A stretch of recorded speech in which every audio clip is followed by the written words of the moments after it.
Hello students, आप सभी का फिर से स्वागत है आपके प्यारे से यूट्यूब चैनल गौरव मिश्रा पे। बच्चों, क्लास 11th की फिजिक्स में हम लोग बात कर रहे थे इक्वेशन ऑफ मोशन की, जिसका डेरिवेशन हम लोगों ने पीछे क्लास में पढ़ लिया है। इस चैप्टर में हम बहुत कुछ पढ़ चुके हैं। हम वेलोसिटी टाइम ग्राफ पढ़ चुके हैं, हम एक्सेलरेशन टाइम ग्राफ पढ़ चुके हैं, हम डिस्प्लेसमेंट टाइम ग्राफ पढ़ चुके हैं और इक्वेशन ऑफ मोशन भी हम लोग डिराइव कर चुके हैं। आज बच्चों हम लोग बात करेंगे equation of motion under gravity की। ठीक है, कि जो इक्वेशन ऑफ मोशन ये हमने पढ़ी हैं तीन, v equal to u plus a t, s equal to u t plus half a t square और वी स्क्वायर बराबर यू स्क्वायर प्लस 2as। ये तीनों इक्वेशन जो है वो ग्रेविटी के अंडर में जब कोई बॉडी मोशन करती है तो किस तरीके से चेंज हो जाती हैं, पहले हमको ये समझना चाहिए। तो आज हम लोग बच्चों बात करेंगे यहाँ पे इक्वेशन ऑफ मोशन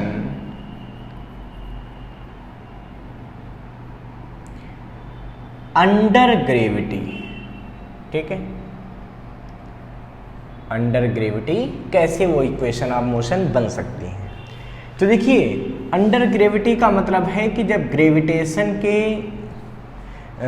इफेक्ट में कोई बॉडी मोशन कर रही हो, जैसे यहाँ से कोई बॉडी क्या की जाए, यहाँ से हम एक गेंद को उछाल दें तो ये ऊपर की तरफ जाएगी और फिर ये वापस आएगी। तो बच्चों इसका मोशन किसके इफेक्ट में होगा? तो इसका मोशन ग्रेविटी के इफेक्ट में होगा। क्यों? क्योंकि जब ये बॉल ऊपर की तरफ जाएगी तो इसकी स्पीड लगातार कम होगी, कम होगी, कम होगी, कम होगी। हाईएस्ट पॉइंट पे स्पीड क्या हो जाएगी? 0। फिर जब नीचे गिरेगी तो इसकी स्पीड लगातार बढ़ने लगेगी। क्यों? क्योंकि ग्रेविटेशन एक्सेलरेशन उसकी स्पीड को बढ़ाने लगेगा। मतलब जब बॉडी ऊपर की तरफ जा रही है तो ग्रेविटेशन एक्सेलरेशन उसकी स्पीड को घटाता है। जब वो बॉडी नीचे की तरफ आती है तो ग्रेविटेशनल एक्सेलरेशन उसकी स्पीड को बढ़ाता है।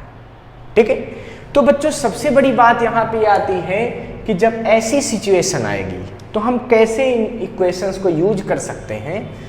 अब चूंकि भाई ग्रेविटेशन एक्सेलरेशन के इफेक्ट का जो मोशन है वो भी एक कांस्टेंट एक्सेलरेशन में आएगा ना। क्यों? क्योंकि जब बॉडी ऊपर जा रही है तो उसमें कांस्टेंट रिटार्डेशन लग रहा है, नीचे की तरफ एक एक्सेलरेशन लग रहा है, मतलब उसकी स्पीड को कम करने की कोशिश कर रहा है।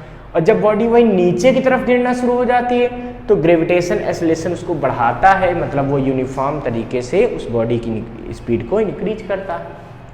अब जैसे ग्रेविटेशन एक्सेलरेशन 9.8 मीटर पर सेकेंड स्क्वायर होता है, आपको पता है ना, जिसके इफेक्ट में हम मोशन पढ़ने जा रहे हैं वो होता है 9.8 मीटर पर सेकेंड स्क्वायर। इसका मतलब हुआ कि जब ऊपर से नीचे बॉडी आती है तो हर सेकेंड उसकी स्पीड में 9.8 मीटर पर सेकेंड का चेंज आता है। उसकी स्पीड लगातार बढ़ती है, एक सेकेंड में कितना बढ़ती है? 9.8 मीटर पर सेकेंड। वही जब वो बॉडी ऊपर की तरफ जाती है तो यही उसमें क्या करता है? रिटार्डेशन प्रोड्यूस करता है। क्यों? क्योंकि ग्रेविटेशन फोर्स लगता है नीचे।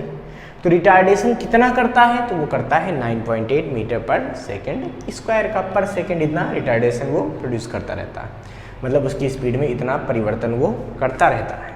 ठीक है, ऊपर जाएगा तो हर सेकेंड में इतनी स्पीड घटेगी, जब नीचे आएगा तो हर सेकेंड में इतनी स्पीड उसमें एक्स्ट्रा बढ़ती जाएगी।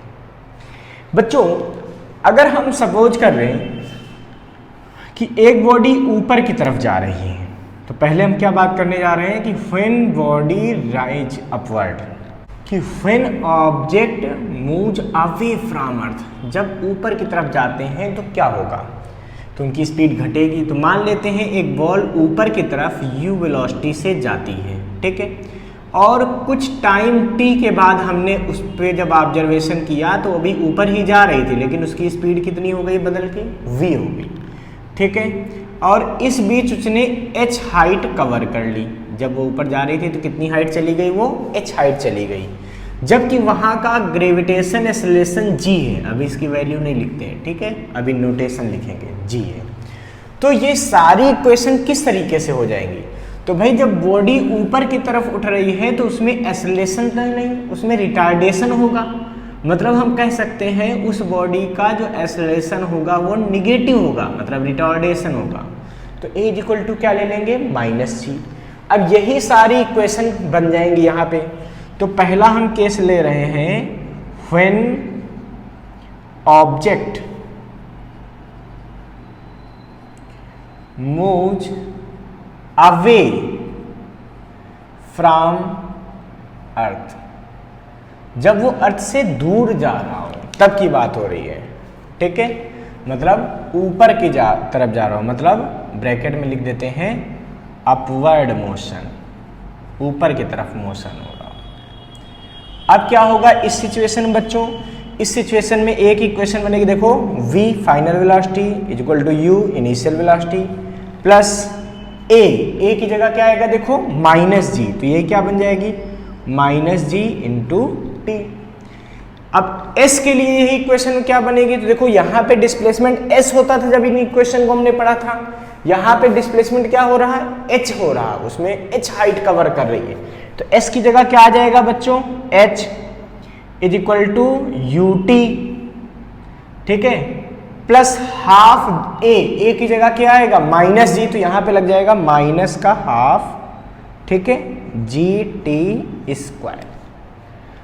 अब देखिए तीसरी इक्वेशन के लिए v स्क्वायर फाइनल वेलोसिटी का स्क्वायर, तो फाइनल वेलोसिटी तो v हुई, ठीक है, v square is equal to u square, तो u का स्क्वायर, ठीक है, माइनस टू a की जगह g आ गया, देखो माइनस जी आया इसलिए माइनस लग गया यहाँ पे, s की जगह h, तो ये बन गई हैं इक्वेशन ऑफ मोशन, ठीक है, under the gravity when body is moving upward, ठीक है। अब अगर ऐसा हम सोच लें कि कोई बॉडी नीचे की तरफ गिर रही हो, डाउनवर्ड हो रही हो मोशन, तो क्या होगा, तो सोचो अगर कोई ऑब्जेक्ट ऊपर से नीचे की तरफ आएगा, मान लो u वेलोसिटी से यहाँ से भाई गिर रहा था, किसी समय हमने ऑब्जर्वेशन स्टार्ट किया, उस समय उसकी वेलोसिटी u थी, या ये सोचो कि हमने u वेलोसिटी से इसे थ्रो किया, तो u वेलोसिटी से थ्रो करेंगे तो t टाइम के बाद वो कुछ नीचे पहुंच जाएगा, मान लो यहाँ पहुंच गया, यहाँ पे उसकी वेलोसिटी कितनी हो गई v हो गई, इस दौरान वो कितनी हाइट नीचे गिर गया, वो h हाइट नीचे गिर गया, कितनी हाइट नीचे गिर गया h हाइट नीचे गिर गया। इसका मतलब ये हुआ कि इस सिचुएशन में, ठीक है, यानी कि डाउनवर्ड मोशन में यही इक्वेशन क्या बन जाएंगे, सोचो फॉर डाउनवर्ड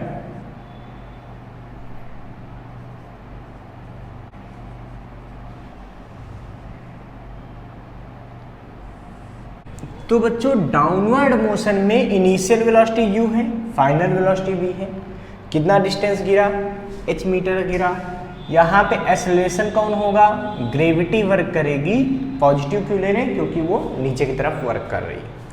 इसका मतलब यहाँ पे अगर यही इक्वेशन बनाएंगे तो क्या बनेगी बच्चों, पहली इक्वेशन बनेगी यहाँ पे v is equal to u plus g t, फिर s की जगह h is equal to u t plus half g t square, अगली बनेगी v square is equal to u square plus 2gh, ठीक है, ये हमारे पास तीन इक्वेशन हो जाएगी। अब बच्चों हम यहाँ पे बात करेंगे, इन इक्वेशंस का यूज करेंगे और इन इक्वेशंस का यूज करके हम कुछ क्वेश्चन सॉल्व करेंगे। तो चलिए बच्चों हम अपना पहला क्वेश्चन ट्राई करते हैं। हमारा पहला क्वेश्चन यह है कि two balls A and B are thrown simultaneously, A vertically upward with a speed of 20 meter per second from the ground and B vertically downwards from a height of 40 meter with the same speed and along the same line. At what point do the balls collide? Small g is equal to 9.8 metre पर second square. तो बच्चों हमको question में दे दिया है कि एक ball A है और एक बॉल B है, दोनों सेम लाइन में एक दूसरे के सामने ऐसे थ्रो किए जाते हैं, ठीक है। इन दोनों बॉल्स के बीच की जो डिस्टेंस है ये है 40 मीटर। ये कितने हाइट पर था B बॉल, ये 40 मीटर ऊपर था उससे, ठीक है। अब हमसे कहा जा रहा है कि यहाँ पर अगर ग्रेविटेशन एक्सेलरेशन 9.8 मीटर पर सेकेंड स्क्वायर हो तो हमको बताना है कि ये दोनों बॉल, जैसे एक नीचे से थ्रो की गई एक ऊपर से ऐसे तो जब ऐसे आएंगी तो क्या होंगी, एक दूसरे से टकराएंगी, कोलिजन करेंगी। हमको बताना है कि ये दोनों बॉल किस पॉइंट पे एक दूसरे से टकराएंगी, कहाँ कोलिजन करेंगी, और उस समय, ठीक है, इन दोनों की यहाँ से पोजीशन क्या होगी। मतलब मेन हम क्या पता करेंगे, हमको ये तो पता ही चल गया है कि जैसे जैसे ए वाली बॉल ऊपर उठेगी बी वाली नीचे आएगी, तो कहीं न कहीं तो ऐसा पॉइंट मिलेगा जहाँ ये दोनों बॉल क्या होंगी, एक दूसरे से टकरा जाएंगी। ठीक है, अब ये कोलिजन कितनी हाइट पर होगा, यही हमको मेन पता करना है। ठीक है, हम खैर टाइम भी पता कर लेंगे कितनी देर के बाद वो एक दूसरे से कोलिजन करती है। तो बच्चों इस क्वेश्चन को हम कैसे कर सकते हैं, तो देखिए ए बॉल के लिए अगर आप देखेंगे, फॉर बॉल ए, ठीक है, तो ए बॉल के लिए अगर आप देखेंगे तो ए की इनिशियल स्पीड कितनी है, 20 मीटर पर सेकेंड। टाइम कितना लग रहा है, मान लेते हैं टी टाइम लग रहा है, ठीक है, और कितनी हाइट पर जाना है उसको, h हाइट पर जाना है, वहीं पे तो कोलिजन हो जाएगा। तो इसका मतलब ए के लिए h हाइट हो जाएगी, तो ये फार्मूला क्या बनेगा, देखो अपवर्ड मोशन, जब ऊपर की तरफ कोई बॉडी जा रही तब के मोशन का लगेगा, तो सेकंड इक्वेशन इसमें यूज कर लो। तो h बराबर क्या बनेगा बच्चों, ut, देखिए ua, ठीक है, t minus half g t square. क्यों, क्योंकि ये जा रही अपवर्ड, अपवर्ड जा रही, तो ये वाली इक्वेशन यूज होगी ut minus half g t square. बच्चों h तो ठीक है, ua कितना है सोचिए, 20t minus half g t square. This is equation number 1। ठीक है, अब जरा ध्यान दीजिए ऊपर वाली बॉल के लिए, for ball B, B ball के लिए अगर आप ध्यान देंगे तो क्या मिलेगा आपको, देखिए ये इनिशियल स्पीड किसकी हो गई, बी बॉल की, भाई ये किसकी, ए की थी, तो ये किसकी है, बी की। तो यू बी आपको मिल गया, कितना मिला ये, 20 मीटर पर सेकेंड। ठीक है, आपको पता है ये बी बॉल को कितना नीचे आना है, तो भाई देखो टोटल हाइट 40 मीटर, एच तो ये कवर कर जाएंगे टी टाइम में, तो उतने ही टाइम में ये भी यहाँ पहुंचेगी, तभी तो कोलिजन होगा। तो सीधी सी बात है, टाइम तो इसको भी टी ही लगना है, लेकिन ये डिस्टेंस कितनी बचेगी, तो देखो ये एच चले गए, टोटल 40 था, तो सीधी सी बात है ये डिस्टेंस कितनी बचेगी यहाँ से, सोचो। तो ये डिस्टेंस हमारे पास आ जाएगी यहाँ से 40 माइनस एच, क्या आ गई है, 40 माइनस एच। क्यों, एच ये गए तो ये कितने आएंगे, 40 माइनस एच, तब तो टोटल डिस्टेंस देखो 40 थी, कवर हो गई।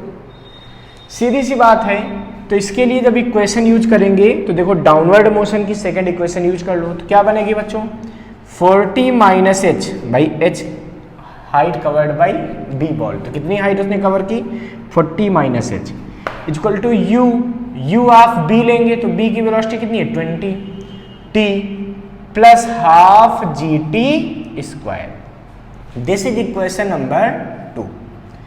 बच्चों अगर फर्स्ट और सेकंड इक्वेशन को ऐड कर दीजिए तो क्या होगा, फर्स्ट प्लस सेकंड कर दीजिए, सोचिए क्या होगा।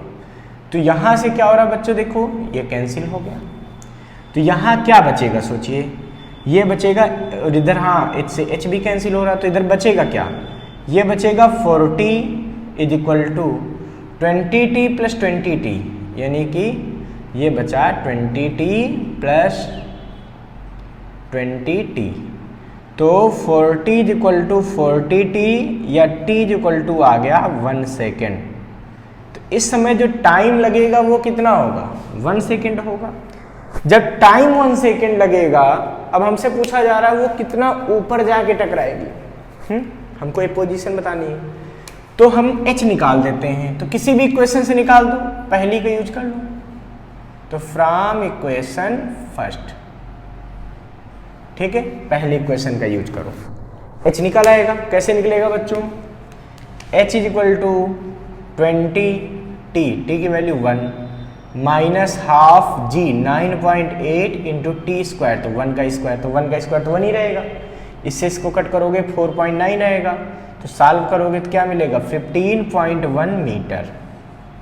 ठीक है, तो हमारा आंसर क्या होगा, so collision will be takes place at 15.1 meter height after 1 second of projection of ball या थ्रोइंग ऑफ बॉल। ठीक है बच्चों, तो ये हमारा पहला क्वेश्चन सॉल्व हो गया, इसको आप नोट कर लीजिए फटाफट। तो बच्चों इक्वेशन अंडर ग्रेविटी में हमारा नेक्स्ट क्वेश्चन यह आता है कि a balloon going upward with a velocity of 12 meter पर second is at a height of 65 meter from the earth at any instant. Exactly at this instant a packet drops from it. How much time will the packet take in reaching the earth? Small g is equal to 10 meter per second square. तो बच्चों ये question क्या कह रहा है?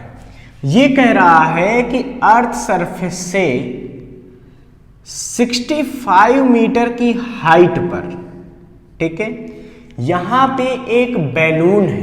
यहां पे क्या है बच्चों? एक बैलून है, ठीक है, ये बैलून है। और कह रहे हैं बैलून से एक पैकेट ड्रॉप किया जाता है, तो यहां से क्या किया? एक पैकेट ड्रॉप कर दिया, ठीक है।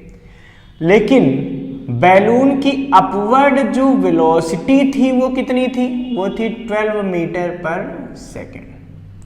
अब आपको पता होना चाहिए कि अगर आप किसी भी व्हीकल से सफ़र कर रहे हैं, किसी भी कार से सफ़र कर रहे हैं, कुछ भी, तो वहाँ पर आपकी वेलोसिटी वही होती है जितनी वेलोसिटी आपके व्हीकल की होती है। सपोज कीजिए कि आप मोटरसाइकिल से जा रहे हैं, ठीक है, तो अगर मोटरसाइकिल की वेलोसिटी 100 मीटर पर सेकेंड है तो आपकी भी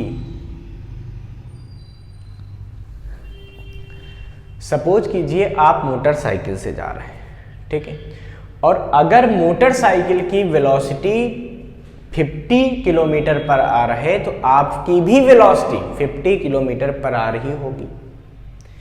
मतलब अगर आप मोटरसाइकिल से कोई ऑब्जेक्ट ऐसे छोड़ दें, जैसे आप मोटरसाइकिल रेस्ट में हो तो वो सीधा नीचे गिरेगा, लेकिन जब मोटरसाइकिल से जा रहे होंगे उस समय अगर कोई चीज़ ड्रॉप करेंगे तो क्या वो डायरेक्ट नीचे गिरेगी? नहीं, वो थोड़ा सा ऐसे आपकी डायरेक्शन में आगे बढ़ेगी। क्यों? क्योंकि उस ऑब्जेक्ट की इनिशियल वेलोसिटी वही हो जाएगी जो कि आपकी थी, ठीक है। इसी तरीके से कि जब ये बैलून ऊपर की तरफ उठ रहा है, ठीक है, तो इससे जो ऑब्जेक्ट छोड़ेंगे उसका मोशन कैसा होगा? वो डायरेक्ट नीचे की तरफ नहीं आएगा। क्यों? जैसे कोई चीज ऊपर उठ रही है, जैसे मेरा ये हैंड देखिए, या आप अपना हैंड भी कर सकते हैं, ऐसे आपका हैंड ऊपर उठ रहा, ठीक है, और उठते समय अगर आप किसी चीज को छोड़ देते हैं तो उसका मोशन कैसा होता है? देखिए, जैसे मैं ये पेन को छोड़ रहा हूं, देखो बच्चों, इसको ऐसे उठाया, ऐसे उठा रहे थे, तेजी से छोड़ा, तो आपको क्या दिखाई दे रहा है? तो आपको दिख रहा होगा कि जब आप हैंड को ऊपर उठाते समय छोड़ते हैं तो क्या हो रहा है?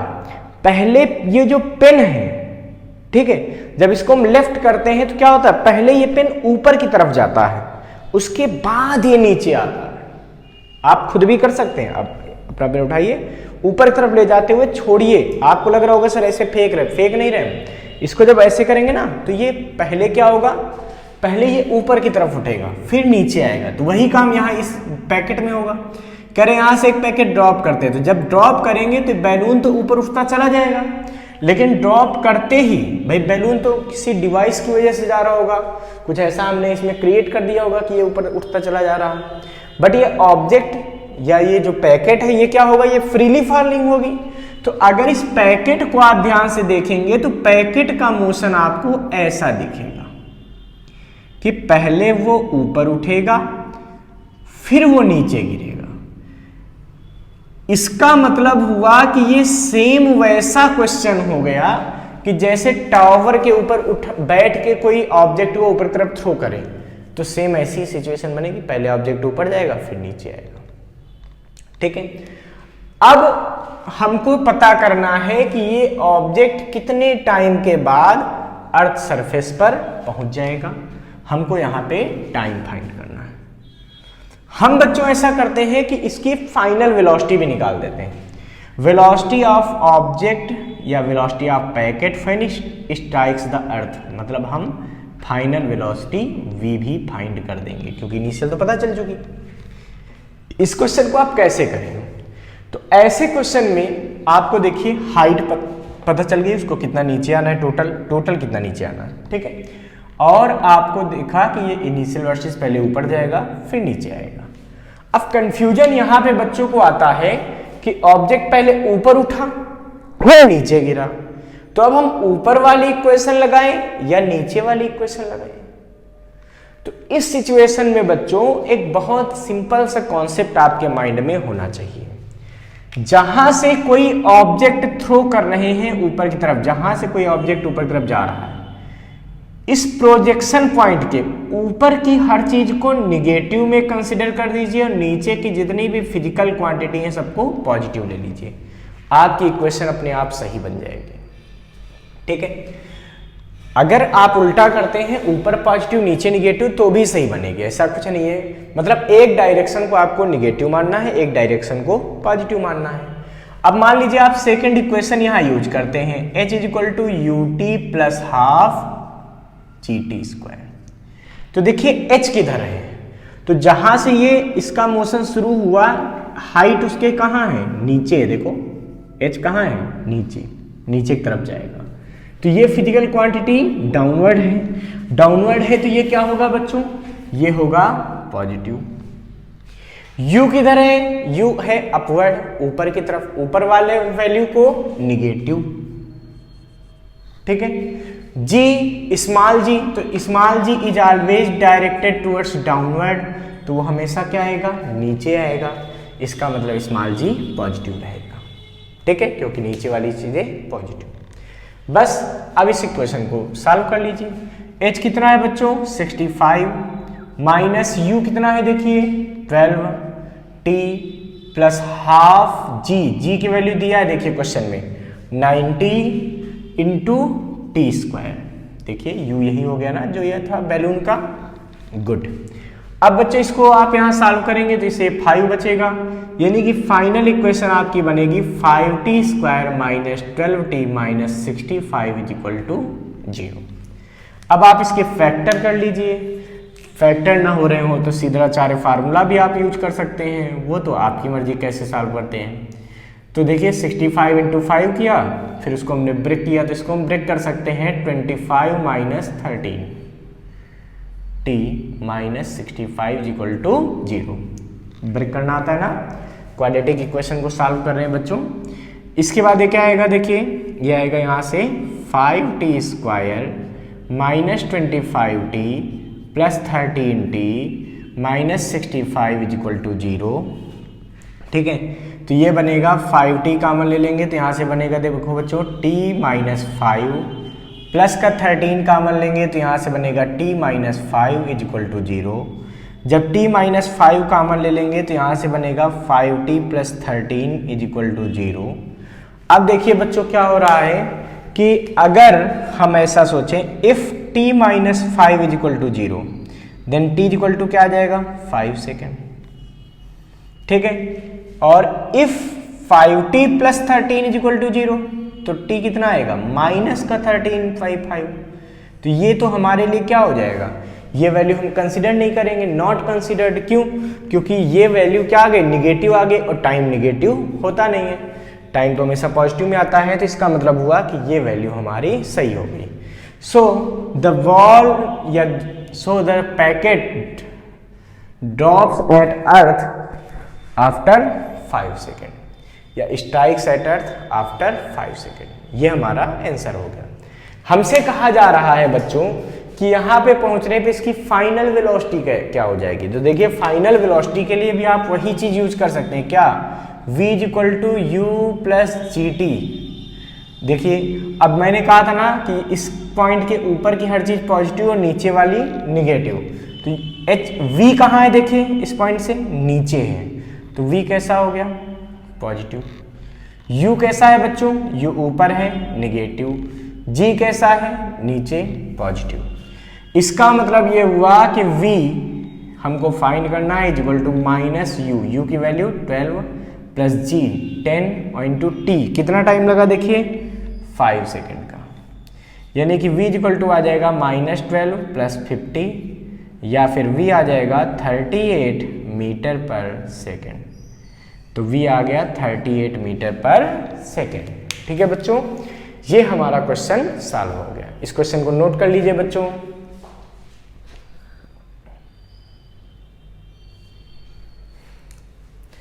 तो बच्चों इसी तरह हमारे चैनल के साथ लगातार आप जुड़े रहिए, हमारे चैनल को लाइक, सब्सक्राइब और शेयर करते रहिए। अपने फ्रेंड्स को भी हमारा चैनल ज़रूर शेयर कीजिए, जिससे कि उनकी भी नॉलेज बढ़े और वो फिजिक्स हमसे यानी कि गौरव मिश्रा से अच्छे से सीख सकें।